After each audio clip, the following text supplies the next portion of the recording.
Everyone, एक specific request आया है यूट्यूब में चैनल में जो ग्रेनाइट का classification specially special insights on tectonic setting के बारे में डिस्कस करने के लिए। So I am going to prepare this video जिसमें आपको क्रिस्टल क्लियर हो जाएगा ओवरऑल ग्रेनाइट के बारे में।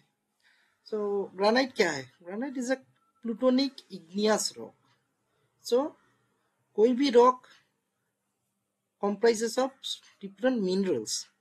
तो रॉक को पहले क्लासिफाई करने के लिए फर्स्ट थिंग क्या है? वो है मिनरलोजी। ठीक है, केमिस्ट्री नहीं, मिनरलोजी। केमिस्ट्री का इंपॉर्टेंस डायरेक्ट क्लासिफिकेशन में हमेशा जरूरी नहीं है होता है, बट ऑफ कोर्स ऑब्वियसली इसका बहुत इंपॉर्टेंस रहता है। Geochemistry is also important, but उसका अलग कॉन्टेक्स्ट रहता है, उसका पर्सपेक्टिव डिफरेंट होता है। फॉर एग्जाम्पल, एक सैंडस्टोन या फिर एक मान लो rhyolite. Rhyolite is volcanic rock ना, तो उसमें मिनरलोजी एंड टेक्सचर भी समझना चाहिए। ग्रेनाइट कॉम्पोजिशन ही है, लेकिन टेक्सचर बहुत फाइन हो जाएगा। या फिर क्वार्ट्जाइट या सैंडस्टोन को देखो, उसका भी क्वार्ट्ज फेल्सपार रहेगा, लेकिन जियोकेमिस्ट्री करने से सेम आ जाएगा ग्रेनाइट जैसा ही। सो इसमें मिनरल समझना चाहिए एंड टेक्सचर समझना चाहिए। ठीक है, उसके बेसिस में पहले रॉक को कैरेक्टराइज करना है। केमिस्ट्री का भी इंपॉर्टेंस है, वो बाद में आता हो। ठीक है, so first of all granite क्या है? Granite is a igneous plutonic rock जिसका कॉम्पोजिशन स्पेसिफाइड है, जिसका क्वार्ट्ज कंटेंट 20 to 60% के बीच में होता है। एल्कली फेल्सपार 90 to 35% में होता है, एंड रिमेनिंग पार्ट क्या होता है? Plagioclase feldspar. ये तीन है major rock forming minerals for granite. ठीक है, बाकी दूसरा भी एक्सेसरी माइनर मिनरल्स रहेगा, बट ये तीन रहना ही है इतना कॉम्पोजिशन में। ये रेस्ट्रिक्टेड है ग्रेनाइट, जैसे इधर कर्सर दिखा रहा हूँ ना। बट ओवरऑल क्या है, हम लोग ग्रेनाइट से ज्यादा एक्चुअली देखते हैं क्या? ग्रेनिटॉइड। ये देखो, ये जो ब्लॉक दिखा रहा हूँ, it is granitoid. Quartz rich granitoid, alkali feldspar granite, granite, granite, tonalite, सभी को मिला के ग्रेनिटॉइड बोला जाता है। So firstly be aware of terminology. आप ग्रेनाइट चाह रहे हो या ग्रेनिटॉइड समझना चाह रहे हो? ठीक है, so since most of the existing classification schemes are actually of granitoid, not specifically granite, so हम लोग भी इधर ग्रेनिटॉइड के बारे में ही डिस्कस ज्यादा करेंगे।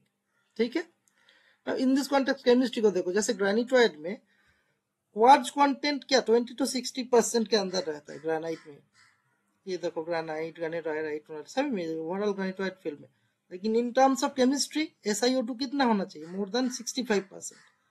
Although SiO2 means quartz, but इधर जियोकेमिकली जब SiO2 देख रहे हो, ये क्वार्ट्ज प्लस फेल्सपार में भी जो SiO2 है उसको भी काउंट कर रहा है। ठीक है, फ्री सिलिका जो मिनरल बना रहा है उसको क्वार्ट्ज बोलते हैं, लेकिन SiO2 as a component of chemical formula जो फेल्सपार में भी रहता है ना, उसको हम यूज नहीं कर रहे हैं। केमिस्ट्री क्या करते हैं, इसीलिए नॉर्म कैलकुलेट करके कभी कभी मिनरलोजी बना के उस मिनरल के बेसिस में क्लासिफाई करता है। कब करता है? जब बहुत फाइन ग्रेन होता है ना, मिनरल आइडेंटिफिकेशन पॉसिबल ही नहीं हो रहा है, तब करता है। ठीक है, सो जियोकेमिस्ट्री का इंपॉर्टेंस नहीं है ऐसा नहीं बोल रहा हूँ। Geochemistry is very much important, essential दूसरा एस्पेक्ट्स में। जैसे हम लोग स्पेसिफिकली जब टेक्टोनिक सेटिंग जानने का कोशिश करेंगे, ग्रेनाइट तो ओवरऑल ग्रेनाइट समझ गया, इस टाइप का इतना कंपोजिशन मिनरल होने से ग्रेनाइट। लेकिन ये ग्रेनाइट का सब जगह पे सेम प्रोसेस से बनता है क्या? नहीं, एक एक जगह पे सेम रॉक का ओवरऑल सिग्नेचर रहेगा, क्योंकि मेजर मिनरल तो यही रहेगा। लेकिन स्मॉल स्केल में ट्रेस लेवल में बहुत डिफरेंस रहता है। वो डिफरेंस समझने से आप यही सेम रॉक अलग अलग क्या क्या कंडीशन में बन सकता है उसको समझ जाओगे। तो इसमें इंपॉर्टेंस आता है केमिस्ट्री का। ठीक है, सो मिनरलॉजिकल पहले क्लासिफिकेशन को देख लेते, फिर केमिस्ट्री को भी देखेंगे। देखो, मिनरलॉजिकली ग्रेनाइट में स्पेसिफिकली क्या है? सायनोग्रेनाइट और मोन्जोग्रेनाइट, यही दोनों डिवीजन में डिवाइड कर सकते हो। जब ये है बेस्ड ऑन 20 to 60% तो क्वार्ट्ज रहेगा ही। फर्दर जब 90 to 65% alkali feldspar and 65 to 35% alkali feldspar रहता है ना, तो पहले वाले को सायनोग्रेनाइट बोलते, दूसरे वाले को मोन्जोग्रेनाइट बोलते। तो सायनोग्रेनाइट में क्या अल्कली फेल्सपार थोड़ा ज्यादा रहेगा, मोन्जोग्रेनाइट में थोड़ा कम रहेगा।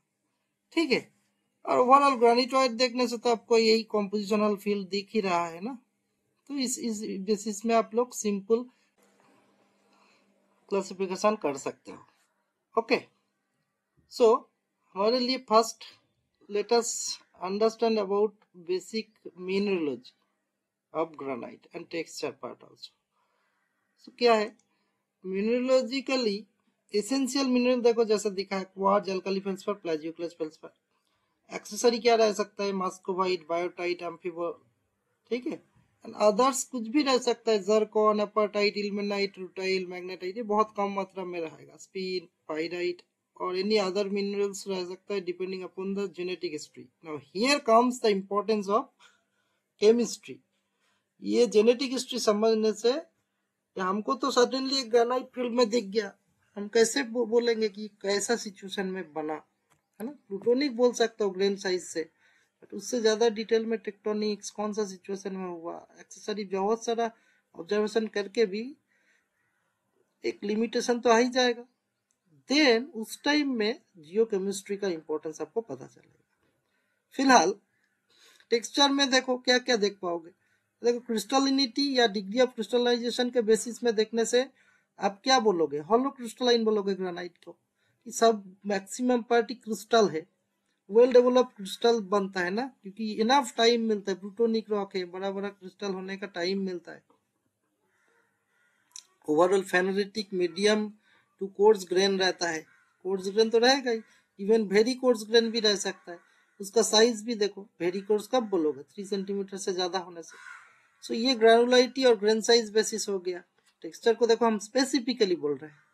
फिर क्रिस्टल शेप के बेसिस में बोलने से भी मैक्सिमम यूहेड्रल टू सबहेड्रल बनेगा। यूहेड्रल मतलब वो मैक्सिमम पार्ट क्रिस्टलाइन रहेगा ना, वेल डेवलप्ड क्रिस्टल फेस रहेगा। सबहेड्रल मतलब क्रिस्टल मॉडरेटली डेवलप रहता है, बट अनडेवलप्ड क्रिस्टल कभी रहेगा क्या, नहीं, है ना।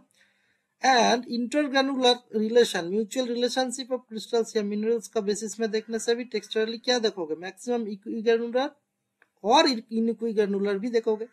इनइक्विग्रेनुलर सबसे ज्यादा होगा इनफैक्ट, बिकॉज पोर्फाइरिटिक, क्वाइकिलिटिक, है ना, इंटरग्रेनुलर, इंटरस्टेटल, ये सब डिफरेंट साइज का शेप का टेक्सचर मिनरल बन रहा है बोल के ही ना इन इक्विग्रेनुलर टेक्सचर बन रहा है। सो दैट इटसेल्फ इंडिकेट क्या है, बहुत स्लो प्रोसेस से कूलिंग हो रहा है। फिर इवेंचुअली जो रिमेनिंग पार्ट लास्ट में क्या हो रहा है, ऊपर उठने के टाइम पे थोड़ा कुछ पोर्शन लेटर पार्ट थोड़ा फास्ट ये कर रहा है, क्रिस्टलाइज कर रहा है। तो क्रिस्टलाइजेशन का टाइमिंग डिफरेंट होता है इंटायर रॉक मास में, तो इसीलिए इनइक्विवेलेंट टेक्सचर बनता है। एनीवे, सो लिटरेचर में एक प्रॉब्लम होता है, रिसेंटली मैं पोल्यूशन देखा लिटरेचर में जो है इरेलीवेंट वे में कलर के बेसिस में नाम दिया जाता है, pink granite, grey granite.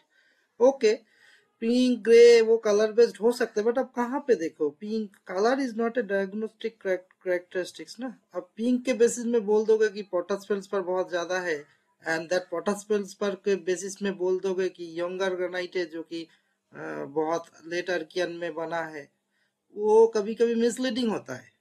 Because feldspar मतलब ही पोटास फेल्सपर मतलब ऑलवेज पिंक, ऐसा नॉट नेसेसरी। ग्रे कलर का भी फेल्सपर हो सकता है। फेल्सपर में एक्चुअली पोटास फेल्सपर को फ्लैश रेड या पिंक दिखता है बिकॉज डिसिमिनेटेड फॉर्म में बहुत माइनर हिमाटाइट रहता है, आयरन रहता है, इम्प्योरिटी, तो तभी पिंक दिखता है। तो वो पिंक के बेसिस में ओवर इंटरप्रिटेशन होना रिस्की होता है, तो इसीलिए colour based classification scheme acceptable नहीं है। ठीक है, फील्ड में अंडरस्टैंडिंग के लिए वो अलग बात है, बट वो डायरेक्टली उसके बेसिस में ओवर इंटरप्रिटेशन रिस्की हो जाता है। ठीक है, नाउ मेन जो है ग्रेनाइट, तो ओवरऑल ग्रेनाइट समझ गया। ग्रेनाइट का तो विद इन प्लूटोनिक ग्रेनाइट को हम लोग क्लासिफाई कर दिया। So that is based on mineralogy, different type of minerals के बेसिस में अमोंगस्ट डिफरेंट प्लूटोनिक रॉक हम ग्रेनाइट को क्लासिफाई कर दिया based on mineralogy. But within granite या विद इन ग्रेनिटोइड स्पेसिफिकली, जो ग्रेनिटोइड के बारे में हम लोग डिस्कस करना चाह रहे हैं ना, विद इन ग्रेनिटोइड फर्दर क्लासिफिकेशन क्या कैसे करोगे, या विद इन ग्रेनिट में, क्योंकि क्लासिफिकेशन का अभी मतलब क्या है, हमारा जीनेसिस समझना। ओवरऑल रॉक आइडेंटिफिकेशन तो हो गया, बट डिफरेंट बेसिस में हम लोग कर सकते हैं ना, कैसे कौन सा ग्रेनाइट कौन सा कंडीशन में हुआ, या इसका क्रिस्टलाइजेशन हिस्ट्री क्या है, वो समझने के लिए केमिस्ट्री का इम्प्लीकेशंस आता है। लेकिन केमिस्ट्री बहुत केयरफुली करना है, because chemistry it is not taking care of texture, field identification, mineralogy, ये सब हमको रिस्पॉन्सिबल वे में पहले नोट डाउन करना पड़ता है। उसके बाद केमिस्ट्री को ब्लाइंडली नहीं करना है, वो समझना चाहिए फर्स्ट ऑफ ऑल। तो मिनरलोजी ऑफ कोर्स हमेशा प्रायोरिटी में रहेगा, उसके बाद बाकी सब चीज। It is act as supplementary aspects ना, इसका इम्प्लीकेशंस लॉन्ग टर्म में, लेकिन बहुत सोच समझ के करना है।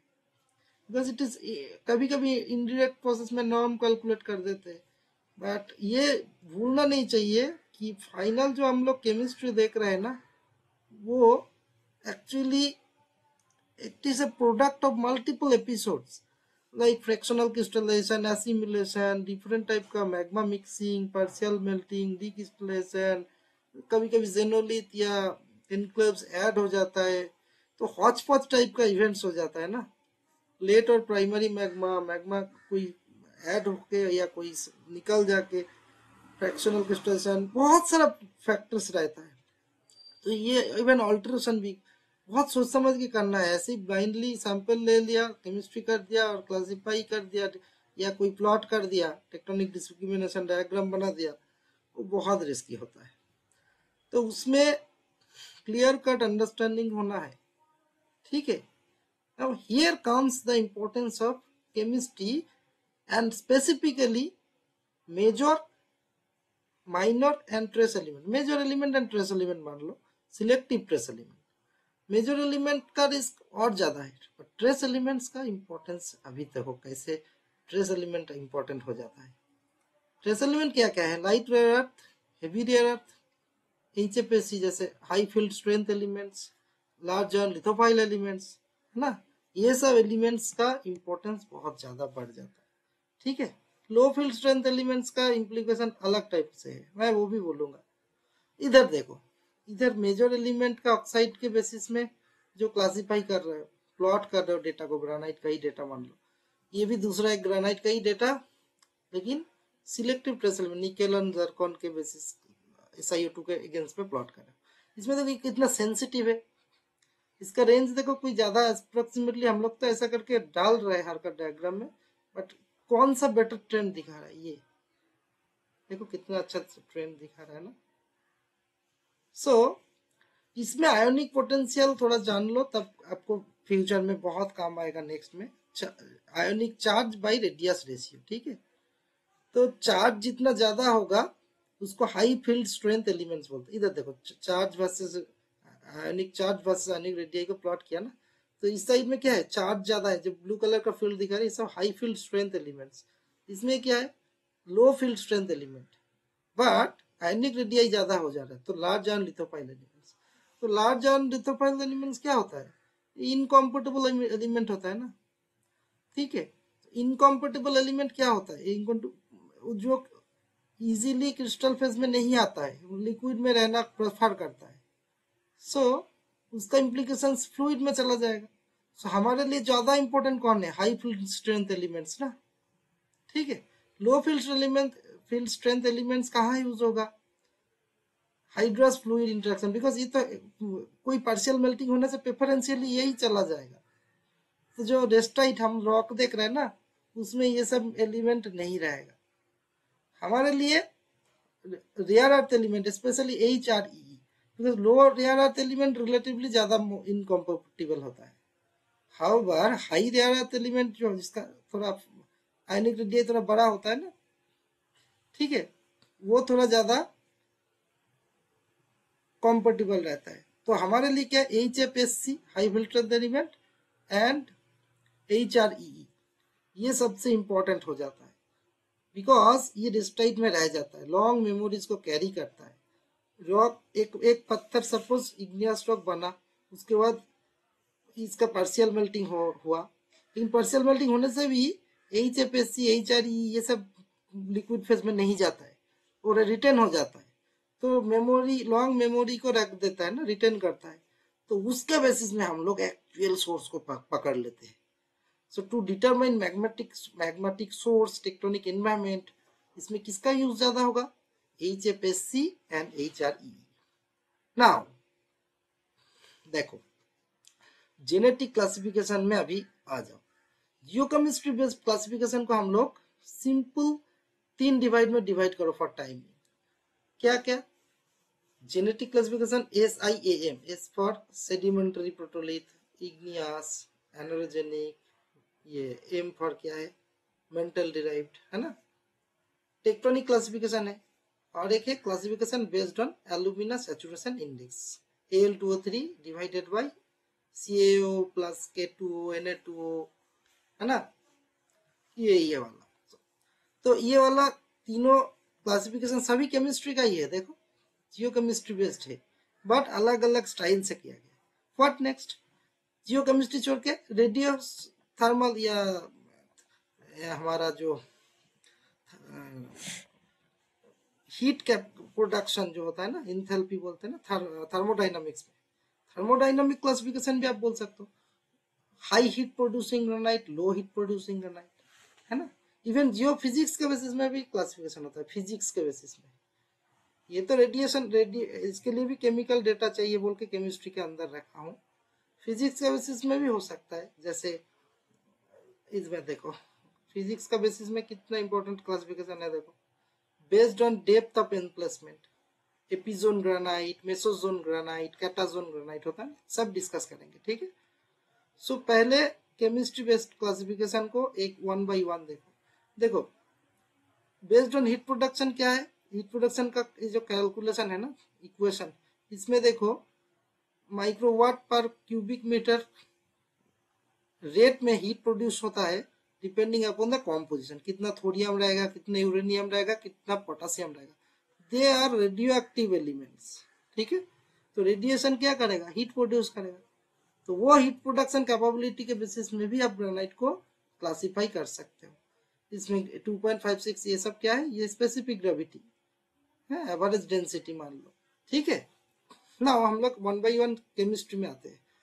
फर्स्टली अल्फाबेटिकल क्लासिफिकेशन बोला जाता है ना, जो different S type, I type, A type, M type में करते हैं ना, sedimentary derived, igneous derived, anorogenic, M type, और एक है हाइब्रिड। ये एक्चुअली देखा जाए तो सेडिमेंटरी डिराइव, इग्नियस डिराइव, कैसे पता चलेगा? ग्रेनाइट में तो लिखा नहीं है ना, हमको तो इंटरप्रेट करना पड़ेगा।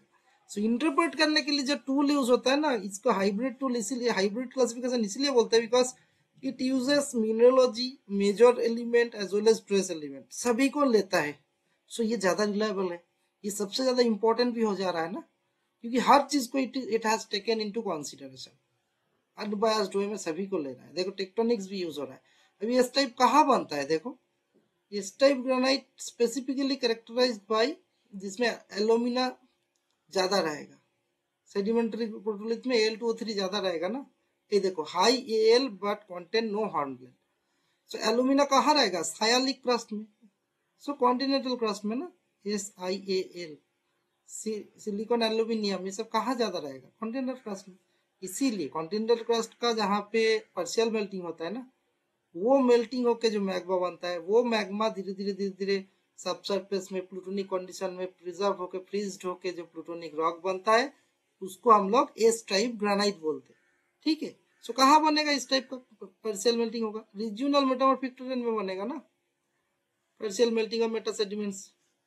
क्या क्या रहेगा? देखो एल्यूमिनोसिलिकेट्स ज्यादा रहेगा, है ना, मिनरोलॉजिकली, बायोटाइट, मास्कोवाइट, कॉर्डियराइट, गार्नेट, ये सब रहेगा। और हाई रूबिडियम रहेगा इन सोर्स रॉक, ठीक है। रूबिडियम क्या है? इनकॉम्पेटिबल एलिमेंट है, थोड़ा आयोनिक रेडियाई भी ज्यादा होता है, तो इसीलिए मेन जो प्राइमरी चीज से निकल के आ गया था, इसमें पेरेंट फ्लू इसमें था, ठीक है। इनिशियल स्ट्रोंशियम रेशियो क्या होगा? More than 0.71। देखो ये ट्रेस एलिमेंट का भी यूज कर रहा है, मिनरलोजी यूज कर रहा है, मेजर एलिमेंट को भी यूज कर रहा है, Al2O3, ये सब मेजर ऑक्साइड्स ना। फर्दर आई टाइप देखो, आई टाइप कहाँ होगा? कन्वर्जेंट सेटिंग में होगा, सबडक्शन जोन में होता है जनरली।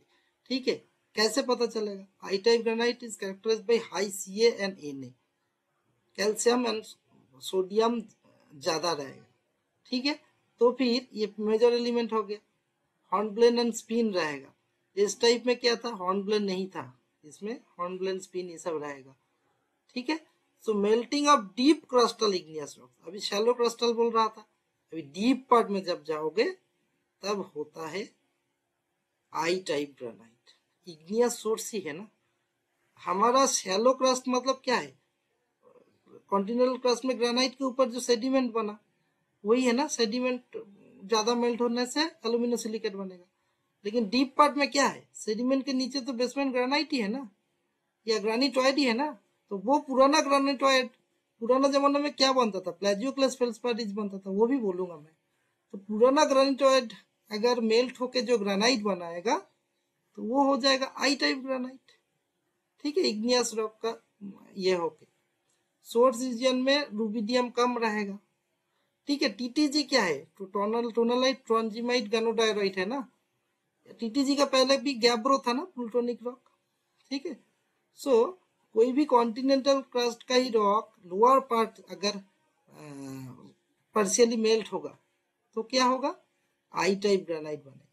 इग्नियस प्रोटोलिथ से ही बनेगा, इग्नियस रॉक ही, ओल्ड इग्नियस रॉक जब मेल्ट होगा।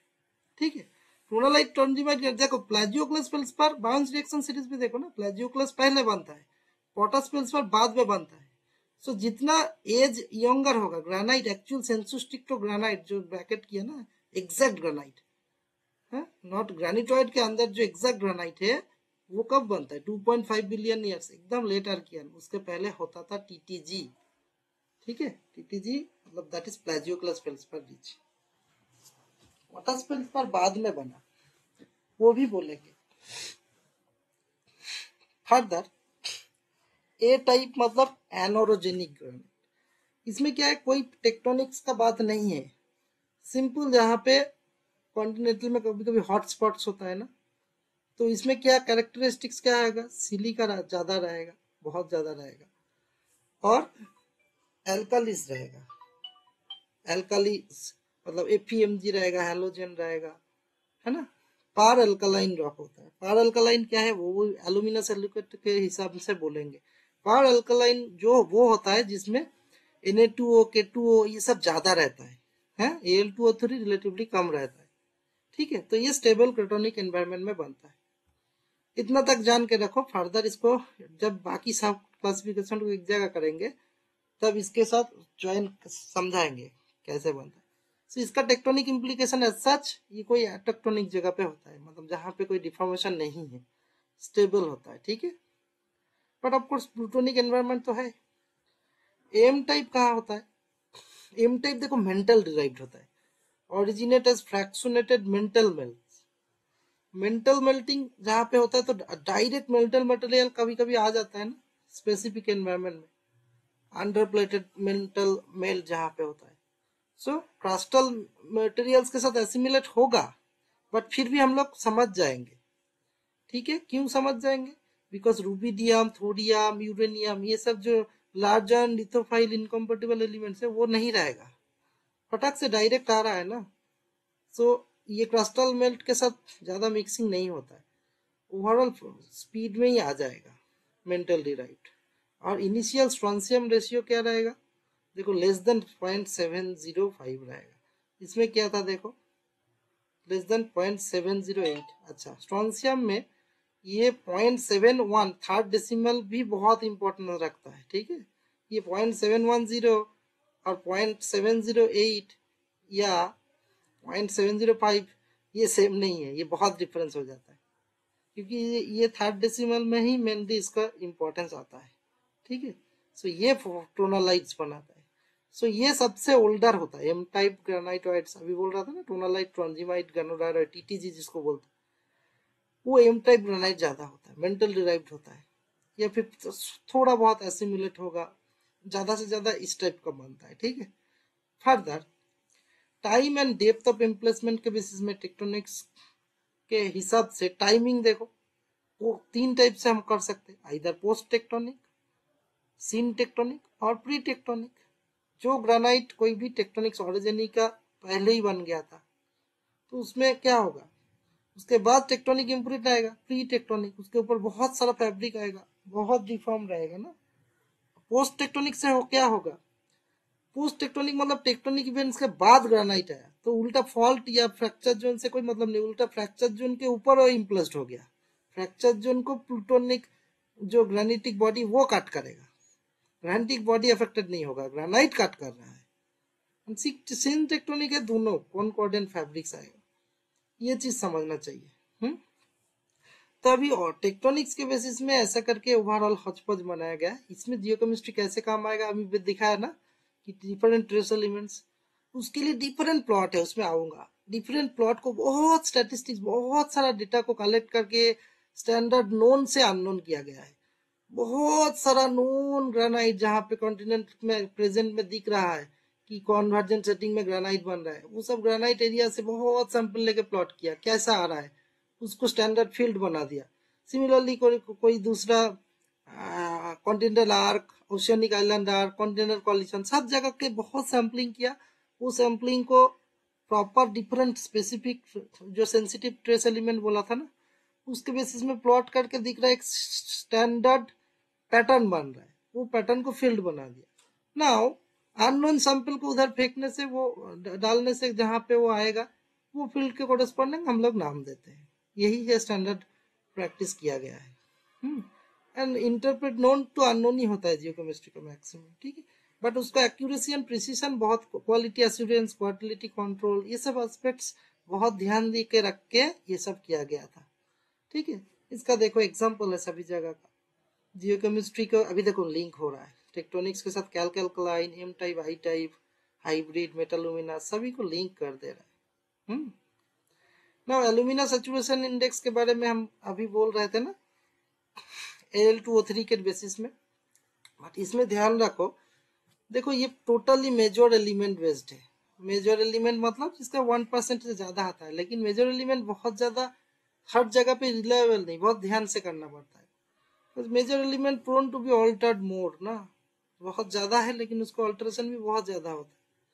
So while major elements are fundamental for characterizing rock composition and general geological processes, trace elements provide more detailed information about the specific geological events, such as the origin and history of magma, tectonic setting in which this rock formed. So ASI का implication बहुत ज़्यादा नहीं होने वाला है, वो tectonics में बहुत ज़्यादा मदद तो देगा नहीं, देने से भी फॉल्स होने का भी डर रहता है ना। सो इतना तो जानते हो, Al2O3 जब ज्यादा होगा पारालुमिनस, जब टोटल CaO K2Na2 से कम होगा लेकिन K2Na2 से ज्यादा है तब बोलते हैं मेटालुमिनस। बाकी जो टोटल से, सॉरी मेटालुमिनस ठीक ही बोला। एंड ओवरऑल सभी से टोटल से कम हो जाएगा जब, तब हम लोग बोलेंगे पार alkaline. K2Na2 itself already Al2O3 से ज्यादा है, दैट इज पार अल्कलाइन।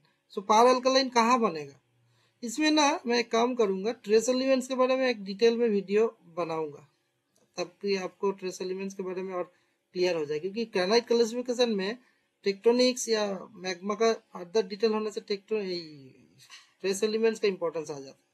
हालांकि हम तो ब्रीफली HFSC सभी में डिस्कस किया, प्लॉट भी देखा है, फिर भी इफ यू वांट मैं बना दूंगा। तो पार एल्यूमिनस रॉक्स कहाँ बनता है, इतना तो जान के रखना चाहिए।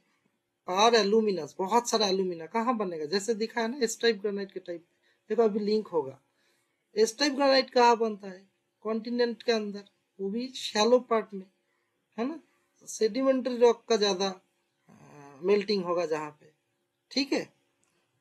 और पार एल्यूमिनस के बाद मेटालुमिनस कहाँ बनेगा, मेटालुमिनस इन बिटवीन सोचो, सबडक्शन जोन में बनेगा। एंड पार अल्कलाइन कहाँ बनेगा, लिफ्टिंग होना पड़ेगा, पूरा नीचे से डायरेक्ट आना पड़ेगा, पार्शियल मेल्टिंग ना, मेंटल से आना पड़ेगा। एंड इसमें क्रस्टल रॉक का मिक्सिंग बहुत कम होगा, फटक से ऊपर आ जाएगा, ठीक है ना। Winter derived magma can rise to the surface without significant crustal contamination. So ये तीन चीज समझना चाहिए, ठीक है। सो ओवरऑल देखो, एक रिलेशन अगर देखोगे SiAm में देखो SiO2Na2O K2/Na2O एंड ये देखो ट्रेस एलिमेंट, तो ट्रेस एलिमेंट्स का देखो कितना थर्ड डेसिमल में इंपॉर्टेंस है, देख रहे हो ना। सो ये याद रखना चाहिए, ठीक है। नाउ जो अभी बोल रहा था ओल्डर ग्रेनाइटोइड्स क्या है, एम टाइप ज्यादा ओल्डर होगा ना, एंड दैट इज टीटीजी टाइप का होगा। उस टाइम क्या है पोटास फेल्सफर बना नहीं ज्यादा, ठीक है। कैल्क एल्कलाइन टाइप का होगा। कैल्क एल्कलाइन किसको बोलोगे, सो साब एल्कलाइन एंड एल्कलाइन बोलते हैं। साब एल्कलाइन को कैल्क एल्कलाइन और क्या बोलते हैं, डिवाइड हो जाता है ना, इसमें दिखाऊंगा मैं, ठीक है। नाउ यंगर ग्रेनाइटोइड्स क्या है 2.5 एंड यंगर, इसको ए टाइप जब बोलोगे ना, विद इन प्लेट ग्रेनाइट को ए टाइप बोलते हो ना, तब एनोरिजेनिक को A1 एंड A2 में डिवाइड कर सकते हो, जहां पे कोई ओरिजिन ही नहीं है उसको एनोरोजेनिक बोलोगे, that is A1, very good. But कभी कभी एक ऑरोजेनिक हो गया, ऑरोजेनिक इवेंट, उसके बाद स्टेबल फेज में जब ग्रेनाइट बनता है ना, तो पोस्ट ऑरोजेनिक ग्रेनाइट बोलते हैं उसको। ये सब ट्रेस एलिमेंट बेस्ड क्लासिफिकेशन का कोई अंत नहीं है, और फ्यूचर में भी और आते रहेगा। डिफरेंट वर्क का डिफरेंट स्टडी करके डिफरेंट डिस्कवरी कर रहा है, तो उसी के बेसिस में क्लासिफाई कर दे रहा है। तो इसी बेसिस में इसको इतना सारा versatility and variation, this are important, but specific field में आप जब इस एंगल में काम करोगे तब आपको पता चलेगा। जैसे फेरोवन एंड मैग्नीशियन ग्रेनाइट्स, ये भी कोई क्लासिफिकेशन, देखो जहाँ पे ग्रेनाइट में आयरन ज्यादा है मैग्नीशियम के कंपैरिजन में, उसको फेरोवन, जहाँ पे मैग्नीशियम बहुत ज्यादा है उसको मैग्नीशियन बोलते हैं। But significance of potash feldspar and plagioclase आपको समझना चाहिए। उसी के बेसिस में टीटीजी एंड यंगर ग्रेनाइट का डिवाइड होता है। एंड उसका इंपॉर्टेंस क्या है, ग्रेनाइट का इंपॉर्टेंस इसीलिए है, ग्रेनाइट क्रिस्टल डेवलपमेंट में ना एक बहुत इंपॉर्टेंट रोल प्ले करता है। बिफोर 2.5 बिलियन ईयर्स में सच ग्रेनाइट बनता नहीं था, एंड बिफोर 2.5 बिलियन ईयर्स में पोटास फेल्सफर भी बन नहीं रहा था, एंड आफ्टर 2.5 बिलियन ईयर्स में ही बोला जाता है मॉडर्न प्लेट टेक्टोनिक्स आया। सो मॉडर्न प्लेट टेक्टोनिक्स के साथ पोटासिक फेल्सफर का जो potash feldspar that is younger granite का एक लिंक बैठता है, इसीलिए ये इंपॉर्टेंट हो जाता है। एनीवे अभी देखो इट्रियम नायोबियम ये सब का बेसिस में ए type A2 type A1 A2 type फिर फेर वन मैंने ये डिफरेंट क्लासिफिकेशन, डिफरेंट लोग डिफरेंट क्लासिफिकेशन कर दिया। देखो थोलेटिक एंड कैल्कलाइन बोल रहा था ना, सो एल्कली उसके नीचे साब एल्कलाइन, साब एल्कलाइन को आप दो डिवाइड कर सकते हो, थोलेटिक कैल्कलाइन। थोलेटिक मतलब बहुत ज्यादा जब आयरन रहता है FeO रहता है, ठीक है। बट ये इसमें देखो हम Fe और Mg को लिया ही नहीं, ये कूनो पुराना क्लासिफिकेशन है।